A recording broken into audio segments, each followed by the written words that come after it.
Hey, welcome back to Math with Patrick. Today is March 2nd. We have problem number 61. Let's try to solve it together. We need to solve for x. It looks like we have an equation where x factorial plus x is going to be the same as x to the power of x. And looks like x has to be positive here. And seems like we could try really any number. We're not restricted to whole numbers. Now, we both know the answer is going to be 2, though let's try to figure out why maybe 2 is the one and only answer. So let's try it out. Okay, so I think it'd be best to just start with a table, and let's get some values for x, and then some values for x factorial plus x, and then some values for x to the power of x. I think it'd be kind of interesting to actually start at this 0, maybe to see what would happen. So if x were actually 0, and again, I know we're not supposed to be doing that because x is greater than 0, but wanted to try. Well, 0 factorial, let's just even talk about factorials for a sec. Factorials mean, there's an instruction there where it asks you to multiply all the numbers from your current number down to 1 altogether. So 0 factorial is a little bit strange, though I might have a way to convince you of what it is. So another way to think about factorials is it's the number of ways you can arrange 3 things. So if I had the letters A, B, and C, then 3 factorial is going to be the same number of ways you can rearrange it.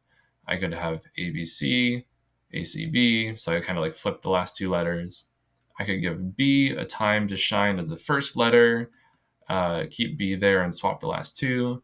Finally, give C some time in the limelight, and then make sure I get to flip the last 2 letters. But that's about it. I only have 6 options.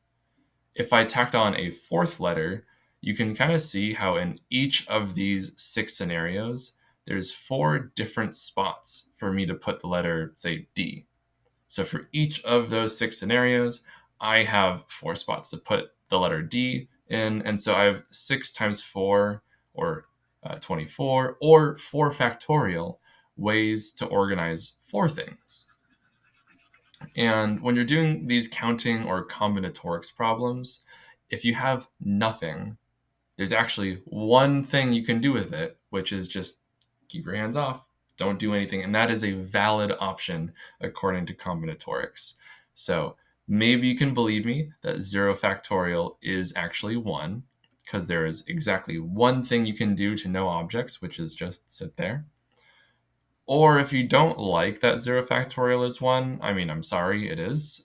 You could just think of it as some kind of mathematical definition, kind of like how, most anything to the power of 0 is also going to be 1. So moving on, 1 plus 0 is just, 1. But then we get into this weird realm of 0 to the power of 0 over here. And I know I just said anything to the power of 0 is 1, but we also have this weird other rule where 0 to the power of anything is 0. And we're kind of at odds here. 0 to the power of 0 is undefined. If you tried graphing x to the power of x, it does kind of look like it heads towards the number 1 right here, though it's not as easy as just assuming where it goes on a graph.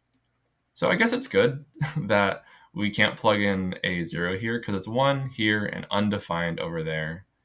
And so far we have not found a time when these 2 sides of the equation are equal to each other. So let's try plugging in 1 and seeing what happens.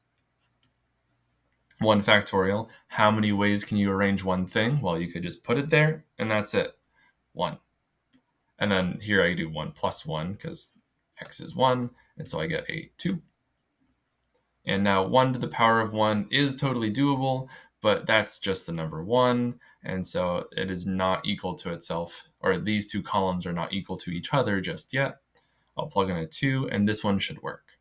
2 factorial is the same as 2 times 1, and that's going to be 2. And then x is 2, so 2 plus 2 is 4, and then 2 squared is, also 4. So here, let me just kind of write out my thoughts for this row, just so I can be super, super clear that, oh, you know what? Why not? Let's even do a 2 times 1 right here, just to show all my work. Here's a factorial, here's plus 2, and then 2 to the power of 2 is the same thing as 2 times 2, which is just 4. Okay, so we're all done. We found the value of x that makes both of these equal to each other. Though I guess a good question here is this the only one? You know, does 3 work? Does 4 work? Well, let's see. Let's see what happens when I plug in 3.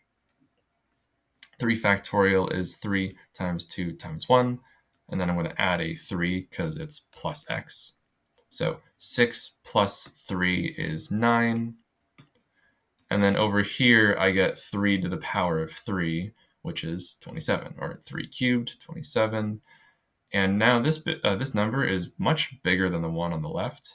And here's something that I want you to notice, is that x to the power of x is going to grow much faster than x factorial. Again, x factorial takes the number x and multiplies all of the lower natural numbers all the way till 1.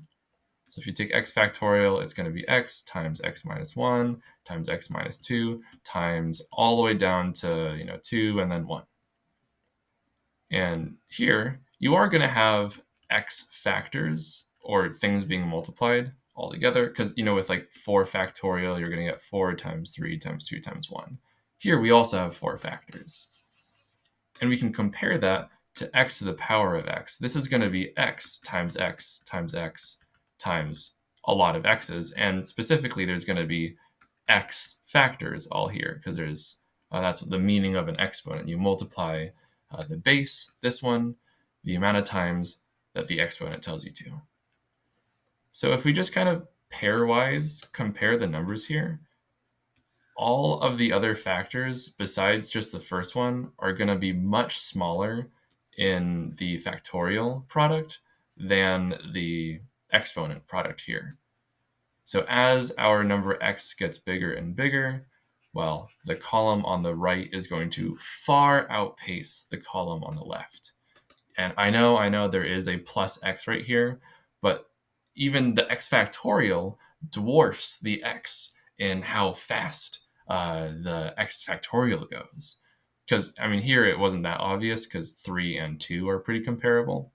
The next one was 6 and 3, then it's 24 and 4. 5 factorial is 120. 6 factorial is 720. So hopefully you can kind of believe me here that this factorial part of my sum is going to way overpower anything else that just an x is doing. So overall, we found an answer, as in x is equal to 2. But then also inspecting the pattern and knowing how these things grow shows us that the one on the right, the column on the right, is going to grow much faster than this column in the middle. So found an answer, x is 2, and basically we're all done.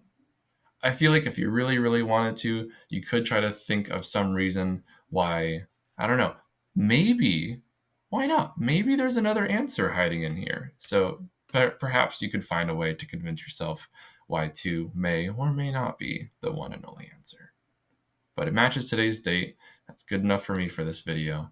And I'll say that we're all done. So thanks for coming along. As always, it's great solving this with you. And I'll see you tomorrow.